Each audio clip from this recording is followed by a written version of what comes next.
दोस्तों, एक ऐसी लड़की जिसको एक चैन इस नेचर ने चलती हुई ट्रेन से धक्का मार दिया और वो दूसरी ट्रेन से टकरा के उसकी जो दोनों पैर थे वो कट गए।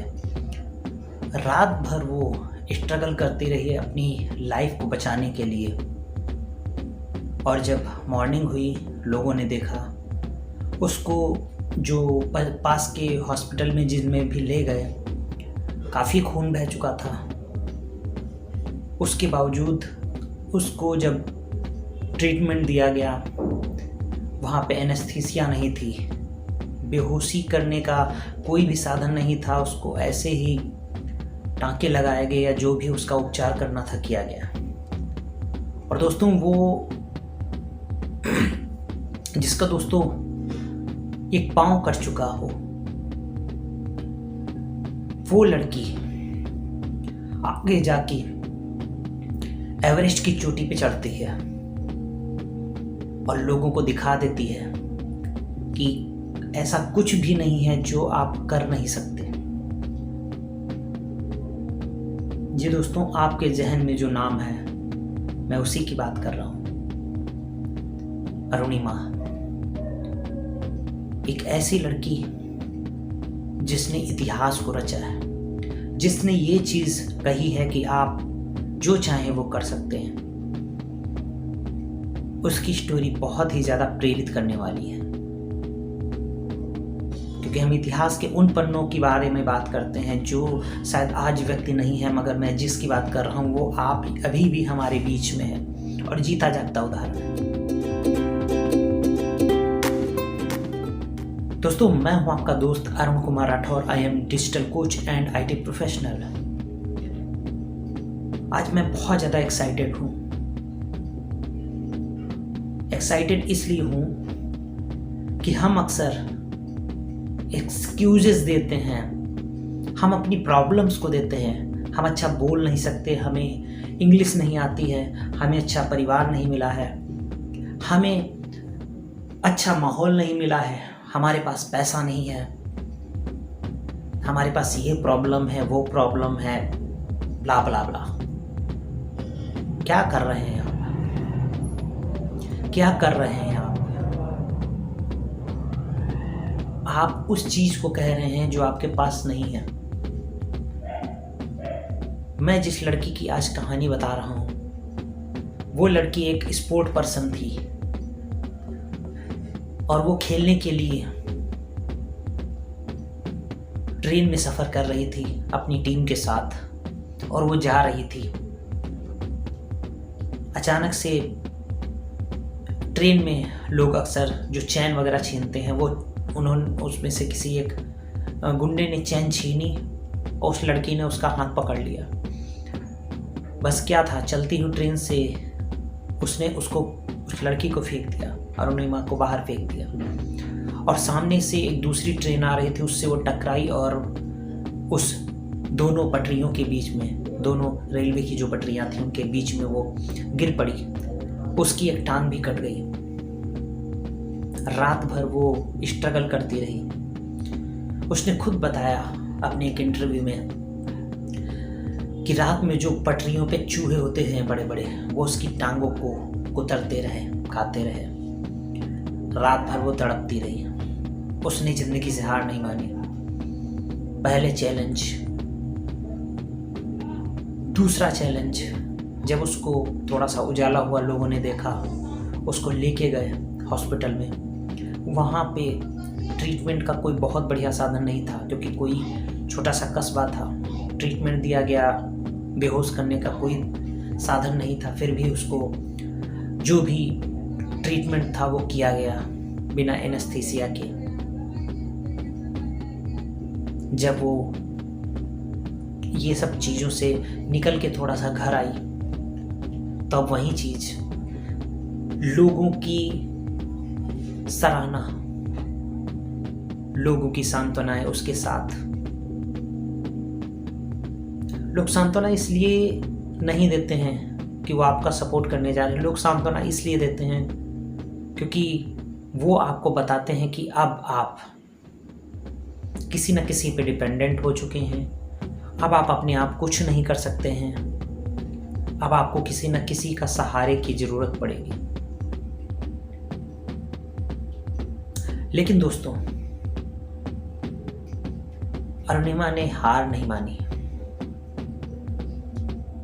उसने ठान लिया था कि अब तो कुछ अलग करना है।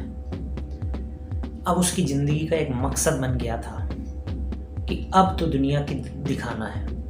अभी तक था जो चल रहा था वो उसकी लाइफ में अब पीछे जा चुका था, लेकिन अब जो होने वाला था उससे दुनिया बदलने वाली थी। अब उसने ठाना, अपने एक पाँव कट चुका है, नकली पाँव लगा हुआ है, उसने ठाना अभी घाव भी पूरी तरीके से नहीं भरे हुए हैं।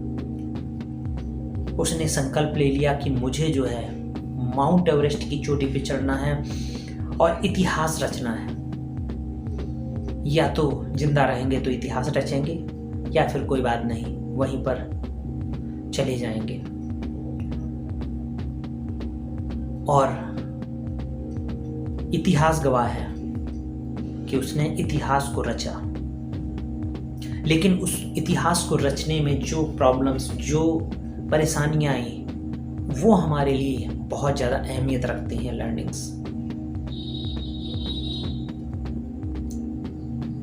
उन्होंने बताया कि मैंने जब ये ठाना कि मुझे माउंट एवरेस्ट की चोटी पर चढ़ना है, तो सबसे पहली चीज़ तो है जो फिजिकल फिटनेस होती है उसी में बाहर रिजेक्ट कर दिए गए।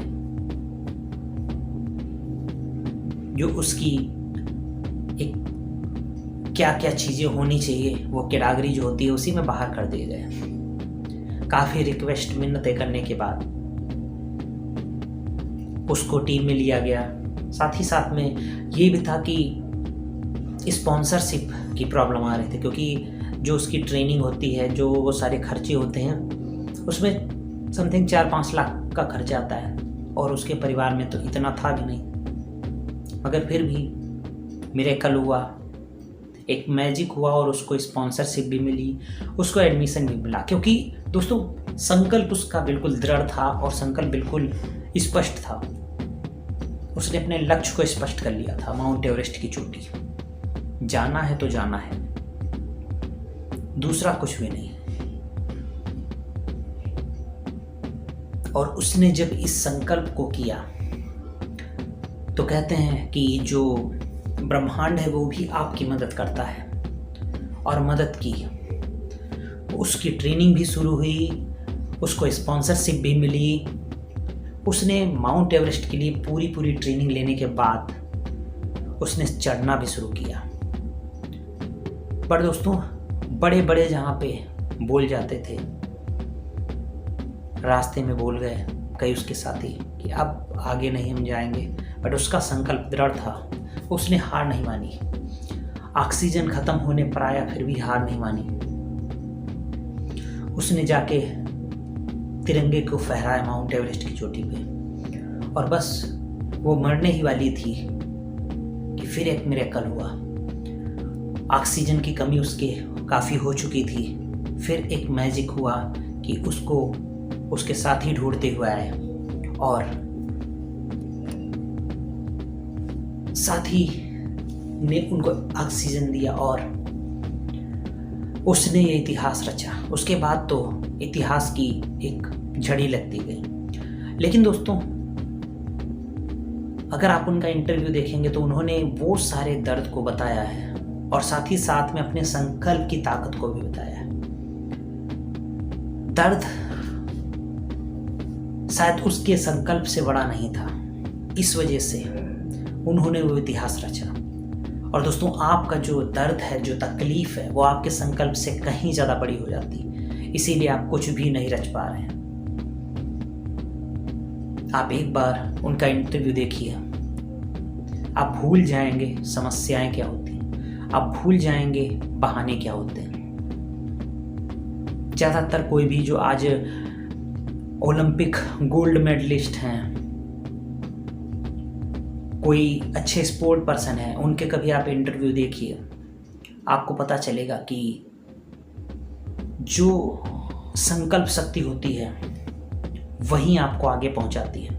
आपकी परेशानियां, आपका रोना गाना, ये आपको कभी आगे नहीं ले जाएगा किसी भी फील्ड में। दोस्तों, संकल्प की पावर एक बहुत अलग पावर है जो आपको गिरने के बाद भी उठने की ताकत देती है और फिर से जिंदा रहने की और इस ज़िंदगी को एक अलग लेवल पे ले जाने के लिए आपकी हेल्प करती है। तो दोस्तों, आप अपने आप को जाने पहचाने, अपने आप को खोजें। नहीं खोज पा रहे तो आप शीशे के सामने खड़े हो जाइए, अपनी आंखों से आंख मिला के कहिए कि जो आप अभी ज़िंदगी जी रहे हैं वो आप जीना चाहते थे या आप वो ज़िंदगी जीना चाहते हैं जो आपने कभी सोची थी। अपने आप से क्वेश्चन करिएगा और रास्ता आपको खुद ब खुद मिलना शुरू हो जाएगा। तो दोस्तों, फिर से जल्द ही आप सभी से मुलाकात होगी। आशा करता हूँ ये स्टोरी आपके लिए बहुत ज़्यादा हेल्पफुल होगी आपकी लाइफ में। फिर जल्द ही मिलेंगे, तब तक के लिए आप सभी को धन्यवाद और नमस्कार।